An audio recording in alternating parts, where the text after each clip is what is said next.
September 16, 1943. Tukina Airfield, Bougainville, Solomon Islands.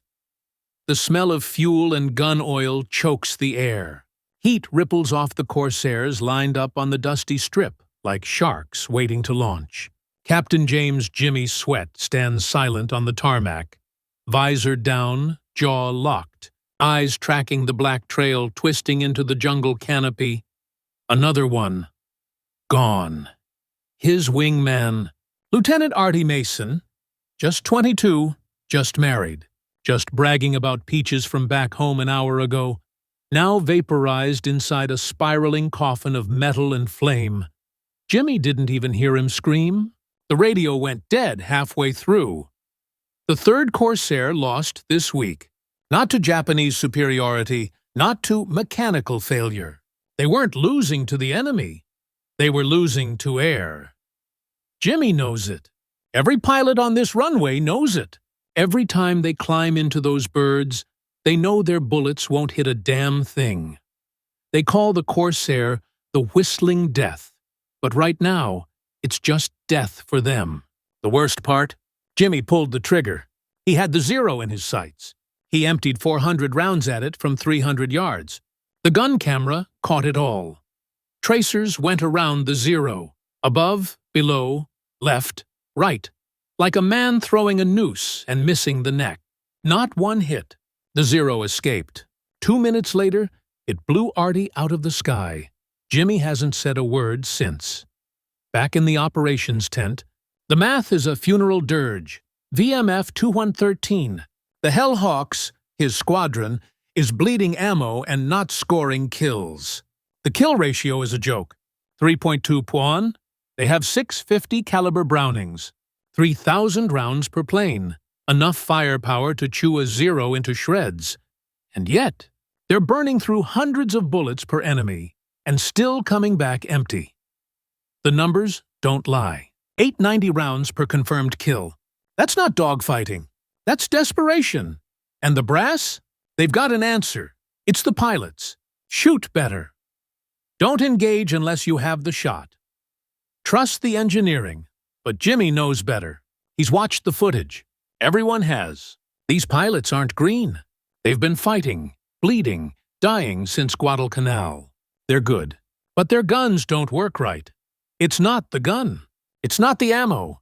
It's not the man. It's where the bullets go. Or don't go. Gun convergence. It's a term nobody cared about when they were training in California.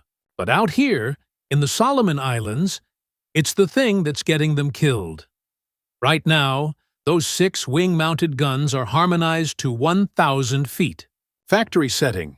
All bullets are designed to meet in a deadly little 30-foot-wide party at 1,000 feet out. On paper, it makes sense. Time to aim. Time to track. Easy to standardize, but combat doesn't happen on paper. In reality, dogfights happen at 200 to 400 yards. At that range, the bullets haven't even met yet. They're still spreading out like a shotgun blast, wide and random. Like rain, and the Japanese know it. Intelligence from intercepted transmissions confirms it. Their bullets scatter like rain. Stay close. When they empty, attack. They're baiting the Marines. Let them waste ammo. Dodge. Circle. Then strike when they're empty. And it's working. In a maintenance tent on the edge of the strip, a man named Staff Sergeant Mickey McCarthy sits alone, chain-smoking and staring at a projection screen. Sweat's gun camera footage plays on a loop. Mickey's got grease on his sleeves, a wrench in his back pocket, and fury in his eyes. He isn't an officer, isn't a pilot. Hell, he doesn't even have a high school diploma. He's just the guy who loads the guns, cleans the barrels, makes sure everything feeds and fires. A glorified mechanic. But right now, he's watching Marines die. Again. Again. Again. Every tracer that misses is another man in a burning coffin. And Mickey? He's about to do something reckless, something brilliant, something illegal. He's about to break every rule in the book and save the war. It starts with a stupid question. the kind that makes the armory clerk laugh through his nose. "You want the engineering manual?" the clerk says, raising an eyebrow. "What for?" McCarthy wipes his hands on his coveralls and shrugs. "Just curious," the clerk snorts. Ordnancemen don't read technical specs. They fix things. They don't question them. But the clerk hands it over anyway, like someone tossing a joke grenade. McCarthy takes it without another word, walks back to the tent, and doesn't sleep that night. He reads the section on gun harmonization 3 times. He traces the diagrams with his calloused finger, measures angles with a carpenter's ruler, runs trigonometry in his head like it's a crossword puzzle. By dawn, he knows. The engineers got it wrong. They built the F4U Corsair for range. But in the chaos of Pacific air combat, range is a lie. At 1,000 feet, you're not aiming at a plane. You're aiming at a memory. A 0 at 300 mph moves 440 feet per second. That means you're firing at where the enemy was, not where he is. McCarthy does the math. Again. Double-checks the barrel angles, measures with string and a level. Then he picks up a stub of chalk and scratches out a number on the side of the tent wall like it's sacred scripture. 100 Vreithidrist at 300 feet. Bullets hit in a beam, not a scatter. Every trigger pull becomes a buzzsaw. Lead, steel, smoke, fire. All focused into the width of a car door. No wasted rounds, no escape. But there's a problem. The brackets. Mounting brackets on the Corsair's wing guns are rated for shallow angles. Tweak them too much and the recoil stress can crack the wings. That's why the manual says 500 feet minimum convergence. That's why the engineers sent memos. That's why there are regulations. But regulations don't fight dogfights. Regulations don't die screaming in the jungle. Pilots do. So Mickey McCarthy makes a choice. Screw the manual. Night falls on September 18, 1943. The airstrip shuts down. The officers sleep. The pilots dream of fire, or don't dream at all. In the hangar, 3 silhouettes move under red light. One of them is McCarthy. The other 2, Corporal Eddie Wilkins and PFC Tommy Reyes, are young, quiet, and loyal enough to help without asking questions. McCarthy doesn't give a speech. He just points at Captain Sweat's Corsair and says, "Roll her in. We're gonna make her mean." They unbolt all 6 Browning M2s, one by one, carefully. Then McCarthy gets to work. He slices steel from a shot-up Corsair panel, shapes reinforcement plates with a hacksaw and a sledgehammer, uses an old welding torch with a busted trigger. The welds are ugly, jagged, uneven, but solid. They'll hold. Then come the angles. He's calculated it exactly. 2.4 degrees. That's how much he has to change each gun mount to converge at 300 feithers. He builds a makeshift jig out of scrap lumber and clamps. Foresights the guns like he's aligning headlights back at his father's garage in South Boston. Then he sets up a wooden target 300 feet down the taxiway. Draws a red circle in the center. Midnight turns into 0400. The air is thick. Sweat drips off his nose. Wilkins says nothing. Reyes yawns but keeps working.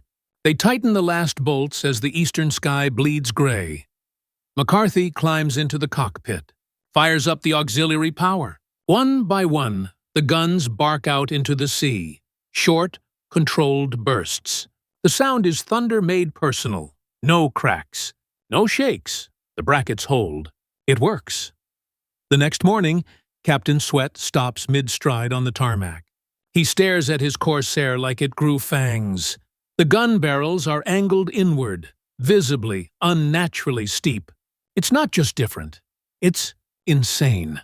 Sweat turns slowly. "McCarthy, what the hell did you do to my bird?" McCarthy snaps to attention. Straight spine, locked jaw. "Adjusted your convergence, sir." "To what?" 300 feet, sir." Sweat stares. Doesn't blink. 300? That's against regs. That's illegal. "Yes, sir." McCarthy doesn't flinch. Doesn't explain. Just lets the silence stretch until Sweat finally mutters, If this doesn't work, I get court-martialed for flying an unsafe aircraft. McCarthy nods. And I get court-martialed for sabotaging it. Another long pause. Sweat looks at the guns again. Thinks about Mason. Thinks about 400 rounds fired at nothing. What happens if it does work? He asks. McCarthy finally allows himself a thin smile. Sir, you're going to kill everything you look at. Sweat climbs into the cockpit. Let's find out. Sweat climbs into the cockpit. Let's find out.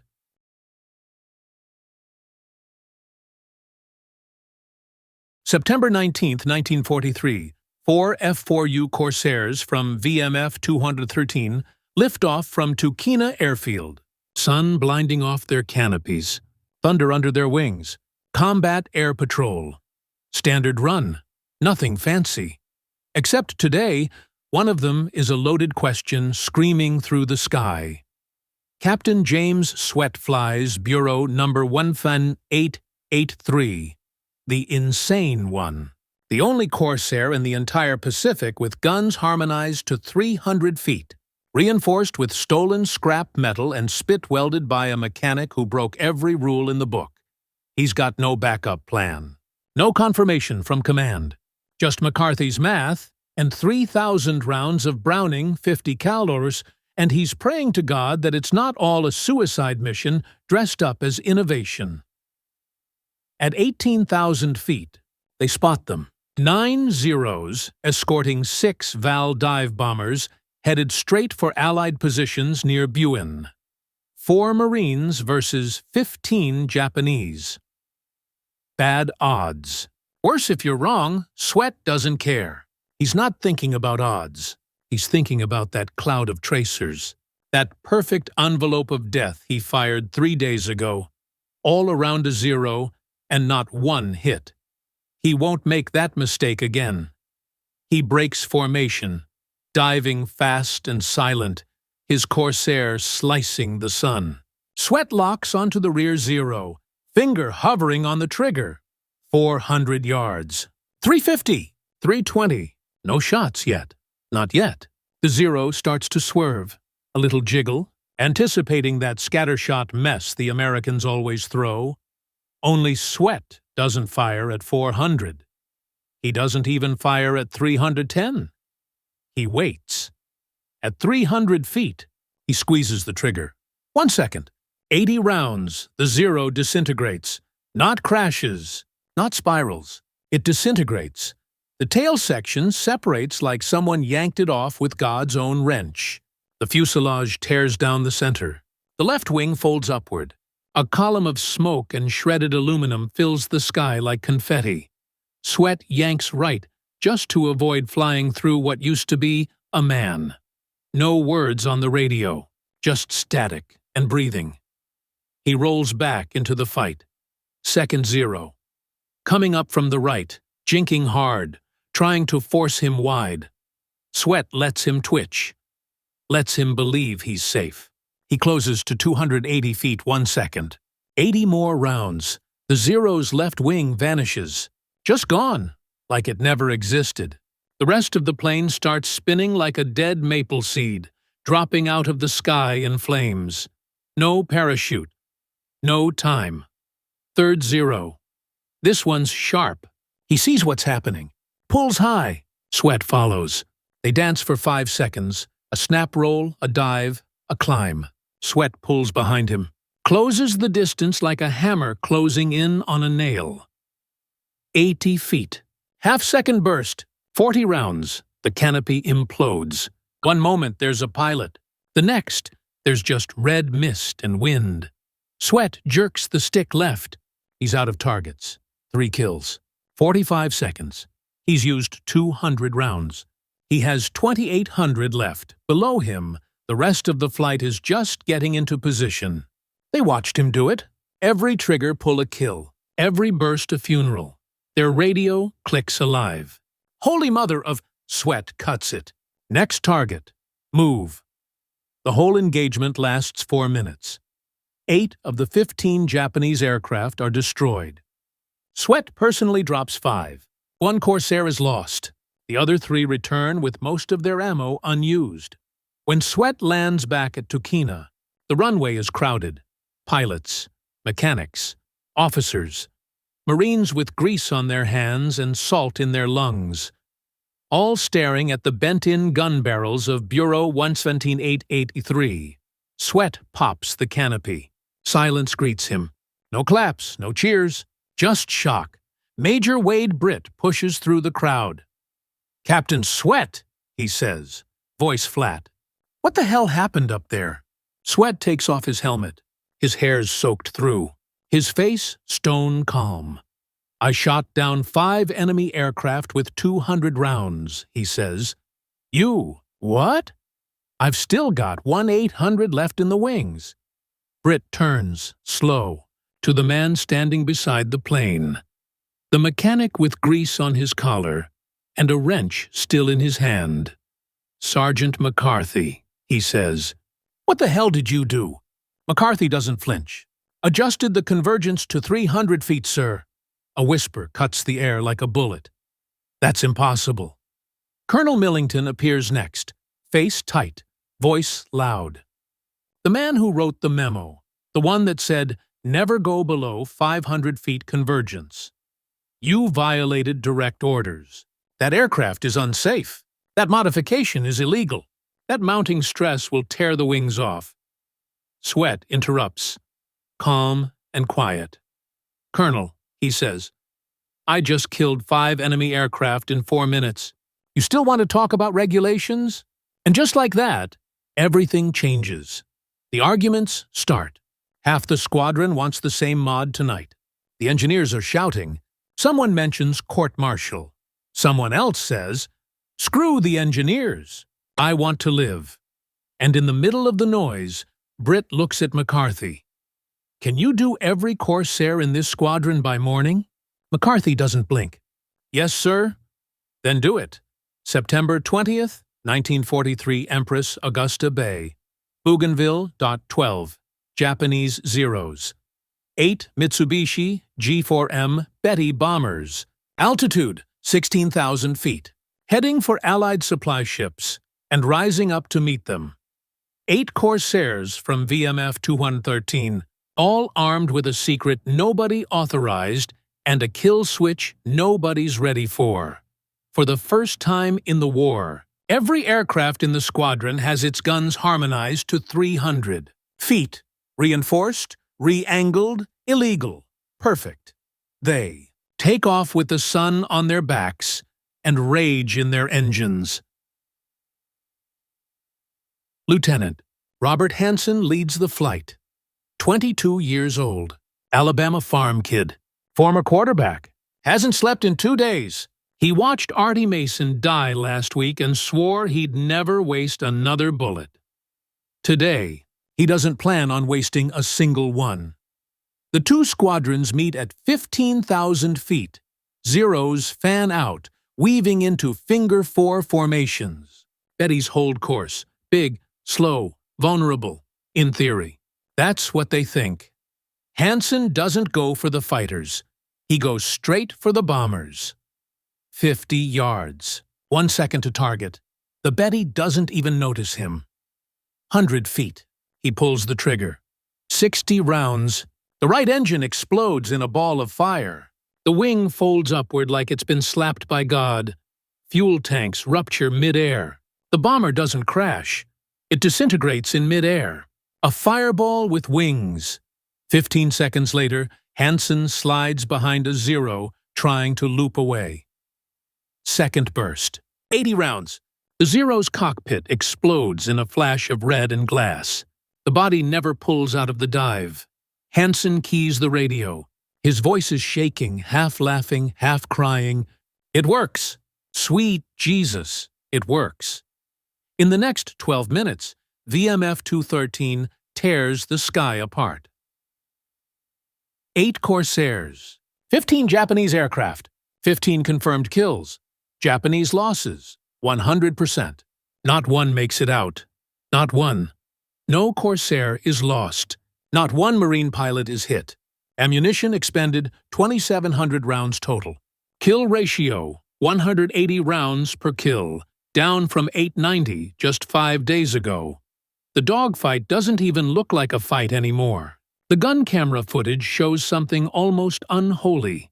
Tight clusters of fire that look more like laser beams than bullets. Zeros fly into the stream and don't come out. Betties get erased, wings come off, tails vanish, cockpits explode like glass bubbles, smoke trails crisscross the sky like ink in water. One Zero tries to break off, diving low at full speed. Captain Sweat follows. The Zero banks right. Sweat waits. 80 feet. Half-second burst. Only the engine block survives the shot. The rest scatters over 300 yards of ocean. Back at base, nobody says a word for a long time. The Corsairs land one by one, each of them rumbling onto the strip with blackened barrels and half-full magazines. Major Britt is waiting, arms crossed, jaw locked. McCarthy stands at the edge of the flight line, hands in his pockets, watching like a man waiting for a verdict. Hansen jumps down first. He pulls off his helmet, walks straight up to McCarthy, and says, "You saved our goddamn lives." Then he hugs him. A Marine lieutenant hugs an enlisted grease monkey like he's his long-lost brother. And just like that, the whole war changes. The fallout is instant. Word spreads like fire in dry brush. Pilots from VMF 214, Pappy Boyington's black sheep, arrive that afternoon. They ask for the mod. They demand it. The same engineering officers who threatened court-martials 2 days ago are now being ignored entirely. One lieutenant literally shouts across the flight line, "If my bullets can do that, I don't care if the wings fall off." Nobody reports McCarthy. Nobody files paperwork. Nobody asks permission. They just bring their planes to the hangar. By September 22nd, every Corsair squadron in the Solomon Islands is requesting the modification. By September 25th, it's in every squadron's maintenance rotation. By October 1st, it's unofficially standard. There's still no order from HQ, no memo from Buair, just whispers, rumors, and a trail of exploding zeros from one end of the Pacific to the other. The Japanese notice. October 3rd, 1943. Intercepted transmission. Warning to all air units. American Corsairs now fire concentrated bursts. Evasion tactics ineffective. If they point at you, you die. Do not engage under 500 meters. October 24th, 1943. Captured Japanese pilot. Interrogated at Vella La Vella. Before, their bullets scattered. You could dodge. Now, there is no dodging. If they see you, you are dead. We call them the walls of fire. The kill ratios explode. MF213 goes from a 3.2.1 kill ratio to 11.3.1 in just 21 days. Marine squadrons that used to lose one pilot every 2 missions are now flying 4, 5, 6 missions before a single bullet touches one of them. And every time a Zero gets too close, every time a Betty peeks over the ridge, the Marines open fire. And God help what's in front of them. But there's still no recognition. No medal, no memo. No officer admitting a mechanic rewrote the playbook. Only one thing changes officially. Pilots stop calling it gun convergence. They start calling it the McCarthy angle. Convergence. They start calling it the McCarthy angle. October 1st, 1943. Espiritu Santo, South Pacific Rear Command. Lieutenant Colonel William Millington slams a stack of gun camera footage onto a desk hard enough to rattle the coffee cups. 3 seconds, he snaps. 3 aircraft, 3 seconds. You know what that is? That's bullshit. That's impossible. The man across from him, a logistics officer from Bureau of Aeronautics, doesn't respond. He's too busy replaying the footage again and again. Zeros exploding in flashes of light, debris flying like shrapnel. Every burst perfect. Every kill clean. Millington stabs a finger at the screen. Look at the angles on the barrels. Look at the geometry. That's well beyond 2.4 degrees. The engineers said that angle would shear the wing mounts. Maybe they were wrong, the officer mutters. Millington's voice drops. Quiet. Cold. Or maybe some grease-stained corporal is making fools out of the entire engineering division. Back at Tukina Airfield, nobody's interested in bureaucracy. The kills speak louder than memos. In the first 10 days of October, Marine Corsair squadrons shoot down 71 Typhoon Japanese aircraft with only 5 losses. Ammo consumption is down by nearly 75%. Pilots are coming back with extra rounds in the wings. Instead of white knuckles and empty belts, McCarthy's modification has turned the Corsair into a scalpel in a knife fight, and still, no one in authority says his name. October 11, 1943, Major Gregory Pappy, Boyington of VMF 214, the Black Sheep, lands at the edge of the airfield with smoke trailing behind his plane. He's just dropped 4 zeros over Shortland Island, walks straight across the tarmac, tosses his helmet on the ground, and yells across the hangar, "Where the hell is McCarthy?" They point. McCarthy's elbow-deep in the underbelly of a Corsair, sleeves rolled up, goggles pushed into his hair, oil dripping off his hands. Boyington walks over and crouches beside him. "You the bastard who gave us the death ray?" McCarthy glances up, shrugs. "I just moved the convergence in, sir." Boyington laughs. "You just made every one of us a goddamn ace." He pulls a flask from his jacket, hands it to McCarthy, and says, "You ever fly a Corsair?" McCarthy shakes his head. "You should. You'd probably kill 10 in a minute." But not everyone is smiling. Behind the lines, in Air Group headquarters, the engineers are nervous. They launch an investigation. Quietly. Carefully. Officers fly in from Pearl Harbor. No uniforms, no medals, just clipboards and steel eyes. They ask questions. Measure gun brackets. Photograph the modifications. Note the welds. The illegal reinforcement plates. One captain mutters under his breath, "This whole squadron's a walking court-martial." McCarthy knows what's coming. He's not stupid. No one's officially said anything, but the officers are showing up more often. The paperwork on his workbench is being triple-checked. He hears whispers. Engineers citing unauthorized field modifications, structural fatigue, and most of all, violation of chain of command. And yet, every time a Corsair lands, pilots run to the armory like kids at Christmas. "How'd she shoot, Lieutenant?" "Like hell on fire, Mickey. Like God's own buzzsaw." On October 17th, Captain James Sweat flies solo over La Vella. Encounters 6 zeros at once. Outnumbered. Outflanked. He shoots down all 6. 4 minutes. 980 rounds used. Returns with 1,320 rounds still loaded. The radio call is barely audible over the static. "Tell McCarthy, that's 21. The squadron has to buy another chalkboard just to keep track of the kills. And finally, the brass cracks. October 19th. A new directive comes from Marine Air Group Command. All Corsair squadrons are authorized to modify gun convergence settings to 300 feet effective immediately.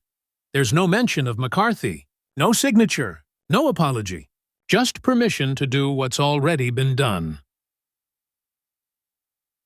A week later, Bureau of Aeronautics begins circulating new diagrams with updated angles, stress test assumptions, and approved reinforcement bracket designs. Again, no mention of where they got the idea. But the diagrams? They're exact copies of McCarthy's work. He sees one of the manuals a few days later, picks it up off a crate, flips through it, finds his own weld layout on page 14, his measurements, his mounting bolt specs, his bracing diagram. At the bottom of the page, Source, Buair Engineering Division. Field-tested. No mention of South Boston. No mention of McCarthy. No mention of the night he broke every rule and saved 800 lives.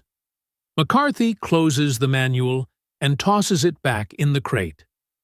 Goes back to loading ammunition. Doesn't say a word. That night, the squadron holds a celebration. Pilots call it the First McCarthy Massacre, a toast to the September 20th shoot-down, where 15 Japanese planes fell and none came home. There's beer.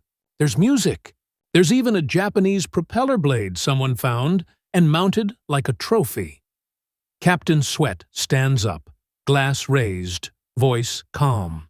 I'm alive because someone fixed what the engineers wouldn't admit was broken. He turns to the back of the room. To Mickey McCarthy, the most dangerous Marine in the Pacific who never fired a shot. Every pilot in the tent stands. They toast. McCarthy, red-faced, raises his hands. I just turned some bolts. Someone yells back, "You turned the war." November 3rd, 1943. Rabaul Air Command. Japanese 11th Air Fleet, HQ. The mood inside the bunker is ice. Colonel Saito Masaru reads the intercept slowly. Face pale, voice flat. A fresh Navy intelligence decode lifted from Corsair radio traffic 2 days prior. They're not even trying to dodge anymore. If they come inside 300, fire and forget. He's gone. Line 'em up, knock 'em down. Saito doesn't understand the technicals, but he understands what it means. The American fighters, the Corsairs, have changed, and they're killing his pilots too fast to adapt. He turns the page. Another message. This one from a captured Japanese pilot, interrogated at Vella La Vella after being plucked from the sea. The pilot's exact quote translated, "Before, their bullets scattered like wind. We flew through them. We taunted them. But now it is a wall of death, a solid line of fire. If you see the Corsair's nose, you die. There is no escape." His voice broke on the last word. The American interrogator wrote, "Suspected emotional breakdown." Across the Pacific, American brass is grinning. Between September 20th and November 5th, Marine Corsair squadrons shoot down 241 confirmed enemy aircraft. Losses, 23. That's an 11-to-1 kill ratio.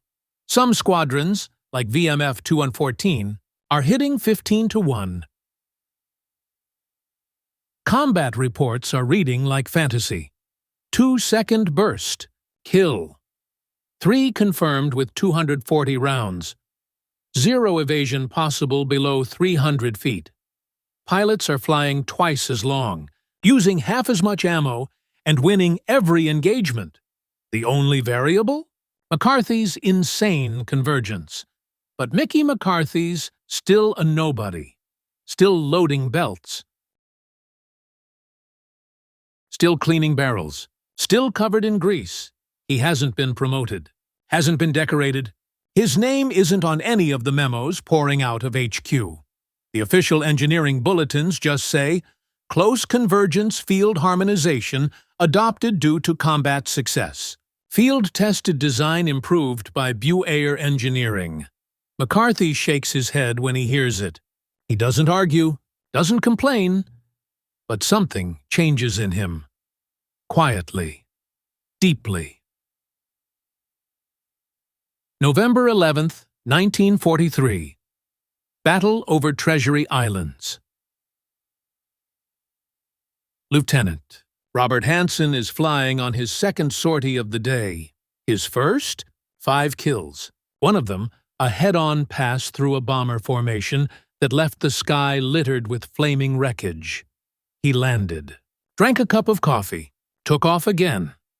Now he's back over the blue, staring down 7 zeros and 2 Jills, climbing hard to intercept. Hansen tightens the harness, switches to guns, feels that calm come over him, the one he only found after McCarthy changed the world. He gets inside 400, closes 300 feet. Fire. Two zeros explode. 1 second. 2 kills. The radio erupts. Jesus, Hansen, leave some for the rest of us. Hansen doesn't answer. He's already lining up his third. Back at base, the kill board has to be expanded. Again. They're running out of chalk. Pilots are joking about who gets to be the first to go Winchester, run out of ammo after scoring 10 kills in a single loadout. McCarthy walks past the board that night. Sees 18 chalk marks next to Hansen's name. Someone's drawn a little cartoon 0 getting vaporized, with McCarthy Special scribbled beneath it. He doesn't laugh. He just walks back to the hangar, starts modifying a new set of guns for a replacement bird that just came in from Espiritu Santo. He doesn't talk about what he's done. He doesn't sign his name on anything, but every Corsair that comes to him gets the same fix. 100 feet. Every time. The Japanese start giving up. Intercepted radio chatter. November 14th. Engagement failed. Corsair guns are impossible to survive. Recommend disengagement if identified. Retreat at all costs. November 18th. Another decoded message, marked urgent. Corsairs now possess beam weapons. Not machine guns, beam weapons. That line gets passed around. Marine mess hauls like a joke. Beam weapons. The pilots start calling their modified planes death lasers. Someone even paints it on the nose of their Corsair in blood-red cursive. McCarthy's death ray! But the Navy still refuses to acknowledge him. An official press release hits stateside newspapers in late November. Marine fighter squadrons in the Solomon Islands report record-breaking kill ratios. Improvements attributed to tactical training and refined equipment configurations implemented by Engineering Command. McCarthy's name isn't in it. Not once. That night, back in Bougainville, the squadron throws another party. One of the lieutenants brings out a typewriter and reads an official mock citation in front of the mess hall. For extraordinary acts of common damn sense, in direct violation of all known bureaucracy, Staff Sergeant Michael McCarthy did knowingly and intentionally modify aircraft armaments in such a way that made the Japanese Air Force cry like little schoolgirls. With a wrench, a beer, and 2 pissed-off corporals, he solved a problem that engineers said would take 5 months and 30 men. As a result of his heresy, approximately 800 Marines lived to fight another day, and 240 Japanese aircraft were turned into flying confetti. Recommended for the Nobel Prize in Machine Gunning and a pay raise of 3 chocolate bars. Everyone laughs. McCarthy smiles. But he doesn't laugh. He just nods once and goes back to the hangar. November 23, 1943.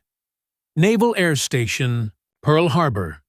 BuAer Technical Review Board. A report is stamped, stapled, and slid across a polished table to 3 rear admirals. Top secret. Close convergence gun harmonization. Revised protocols for wing-mounted aircraft. Authored by BuAer Engineering Division. The content? McCarthy's exact mod. 300-foot convergence. Reinforced brackets. Revised bore sighting method. The name? Not McCarthy. Nowhere, instead, there are blurbs about accelerated, field adaptation by naval engineers, and theoretical convergence models validated through practical engagement. It even claims the brackets were pre-approved for testing, which is a lie. A clean, pretty lie to sweep away the mess of what really happened. Because the truth, it wasn't BuAer that saved the Corsair. It was a high school dropout with a wrench and no authority who didn't ask for permission. But now the engineers are taking the credit. Back in the Solomons, the kill board needs a third panel. VMF 213 is flying twice the missions they were 2 months ago, and taking half the casualties. November 30th. 6 Corsairs intercept a mixed group of Zeros and Betty bombers near Choiseul Captain James. Sweat shoots down 4 zeros in under 2 minutes. Uses 400 rounds total. He returns, cool as glass, and mutters to the crew chief, "I need a bigger ammo tray, not more bullets." McCarthy hears it. Doesn't even smile. He's modifying new arrivals from VMF 124 now. Word has spread far beyond his squadron. Corsairs are arriving from other islands, flown by pilots who've never even met him, but know his name like a password. "Are you Mickey? Can you make mine shoot like that? You're the guy, right?" He never says yes, never brags, just nods and gets to work. But the tension's creeping in. There's talk now. Whispers from the officers. Quiet warnings. Paperwork being reviewed. An audit from Bureau supposedly coming to inspect structural integrity. But everyone knows what it really means. They're looking for a reason to take it all back. Because the only thing worse than a broken system is a system that was fixed without it. December 7th, 1943. 2 years to the day after Pearl Harbor. A memo is circulated to senior Marine aviation staff. Gun harmonization modifications are now standardized at 300 feet across all Pacific Theater Corsair squadrons. All aircraft to be retrofitted using Bureau of Aeronautics approved designs. At the bottom, this change is the result of engineering analysis and pilot feedback. Still no McCarthy. Still no mention of who actually made it happen. That night, back at the airfield, McCarthy reads the memo, handed to him by a corporal who says, "Sir, you might want to see this." He reads it once, twice, nods, then folds it, tucks it into his toolbox, doesn't say a word. But the pilots say plenty. At the Christmas party, someone makes a toast. They've put together a plaque. It's not official. It's not made of brass, just plywood and grease pencil script, nailed to the wall of the armory tent. To Mickey McCarthy, the man who made every bullet count. Captain Sweat gives the speech. Most of you don't know Mickey. Hell, he doesn't wear wings. He doesn't sit in a cockpit. He's not in the press reports or the after-action briefings. But I'm standing here because Mickey broke the rules and made my plane lethal. Before his fix, we were wasting 900 rounds to get 1 kill. After, I can shoot down 3 planes and still land with ammo left. He never got a medal, never asked for one. But if you ask any pilot in this room who saved their life, it's him. The room erupts, claps, glasses raised. Some shout his name. A few chant it, "McCarthy?" He's sitting at the back, arms crossed, blushing like hell. And when it's over, he just says, "It was just geometry." January 3rd, 1944. Pappy Boyington ties the all-time Marine kill record. 28 confirmed victories, most of them with McCarthy-modified Corsairs. Reporters flood in. Headlines scream his name. Black Sheep Ace, top Marine pilot, the Corsair King. But when asked how he did it, Boyington grins. "I had good guns." When the journalist asks about that line, he leans in, points at a photo of his Corsair and says, "You see those barrels? That's McCarthy's work. That's what turned me from a good pilot into a legend." But even then, McCarthy stays invisible. Back in the hangar, he's still grinding bolts, still shaping steel, still bore-sighting barrels with a 2x4, a ruler, and a gut instinct that's more accurate than any engineer's blueprint. But time is running out. The war's shifting west. The squadrons are rotating out. And McCarthy's about to learn the most painful part of all. You can save lives. You can win battles. You can change the course of a war and still be forgotten. February 18th, 1944. VMF 213. Bougainville. The war has shifted north. The focus is now on the Philippines, Peleliu, Iwo Jima. Tokyo feels closer every week, but the Corsairs at Tukina still fly, still kill, still return home with half their ammo and 5 enemy planes trailing smoke behind them. McCarthy is there, as always, standing on the tarmac as each one lands, watching the exhaust plumes, listening to the engine pitch, waiting for the first thing every pilot says. Mickey, she fired perfect. But today, something's different. A Jeep rolls up. 2 officers climb out. One from MAG 11, the other from Bureau. They walk straight to McCarthy. No salute, no handshake, just one line. You're being reassigned. Your orders come through at 1700. Pack your kit. No explanation. No thanks. Just like that, he's gone. That night, McCarthy doesn't speak. Not to Reyes, not to Wilkins, not to the pilots. He walks through the hangar slowly, like a man saying goodbye to a friend in a casket. Runs his hand along the steel skin of Corsair. Varus 17883, the original one. Sweats bird, the one where it all started. He leaves a note under the seat. She'll still shoot straight. Just make sure someone's checking the barrel heat after every burst. Then he's gone. No party. No promotion. No medal. No acknowledgement. Just another name on a transport manifest heading east. March 1944. The Bureau of Aeronautics releases its official harmonization manual. It includes full diagrams, welded bracket designs, stress analysis numbers. Page 3 includes a paragraph. This design was developed through extensive engineering testing and combat analysis conducted by field officers of the Marine Air Groups and reviewed by Bureau technical staff. McCarthy's name? Nowhere. July 1945. The war ends in Heat Sabantuin, fire. Hiroshima, Nagasaki, surrender.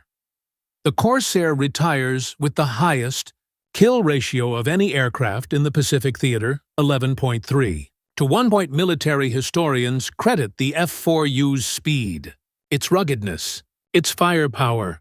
They almost never mention its accuracy. December 1945. McCarthy musters out. He returns to Boston, opens a garage in Dorchester, fixes Buicks and Fords, marries a schoolteacher named Helen, has 2 sons, lives a quiet life. He doesn't talk about the war. When customers ask if he did anything important in the Marines, he shrugs. I loaded guns. 1979. McCarthy dies of a heart attack in his sleep. Age 62. His obituary in the Boston Globe is 3 sentences long. Michael J. McCarthy, 62, of Dorchester, passed away July 8th. A Marine Corps veteran, he served in the Pacific Theater during Bougainville. He is survived by his wife and 2 sons. No mention of what he did. No mention of how many Marines came home because of him. No mention that, for 4 brutal months in 1943, he was the most important man in the Pacific. 1987.